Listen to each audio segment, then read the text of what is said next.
तुला पुटू काढायचाय ये इथं. आईला ही झापूक झुपूक जोरात आहे राव. हिरवळ पण जोरातच आहे. डोसक्यावरच बगीचा आहे हो. ह्यो बगीचा बघायला याच कुठं सांगतो.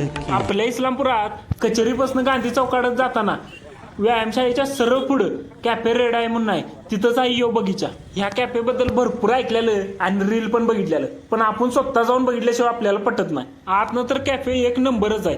असं वाटतं 5 स्टार हॉटेलमध्ये झाल्या. मस्त असं डेकोरेशन केलंय. बघेल तिकडं नुसत्या लाईटी आहे त्या. यांचा अँबियन्स एक नंबर आहे. बर्थडे साठी वेगळा सेक्शन आहे. काढ फोटो.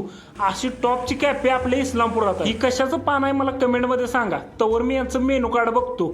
काय खाल्ल्यावर डोळं रेड होतीत मला बघायचंच आहे. ह्यांच्या मस्त अशा ऑफर सुरू आहे त्या.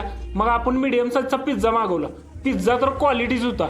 खाल्ला तसा एक नंबर लागला आपल्याला. प्लस 49 रुपये दिलं की फ्रेंच फ्राईज आणि कोल्ड कॉफी मिळत्या. ज्या कपात जास्त कोल्ड कॉफी आहे त्या आपल्याला घेतला बाबा. पिझ्झा खायचा आणि गोड घ्यायचा. ह्यांची कॉफी पण एक नंबर आहे. तरी पण डोळे लाल होईना ती. म्हटल्यावर ही लाल मॉकटेल मागवलं. बघूया तरी म्हटलं लाल होतीत का डोळं. यांचा पास्ता पण मस्तच आहे आणि फूड पण क्वालिटी आहे. तुम्ही पण येऊन इथं ट्राय करा आणि मला कमेंट मध्ये सांगा की तुम्हाला कसं वाटलं. रेड आहे कॅफेत स्वस्त आणि मस्तच आहे आणि एक नंबर क्वालिटीचा आहे. एकदा येऊन नक्की ट्राय करा. इश्क की चाह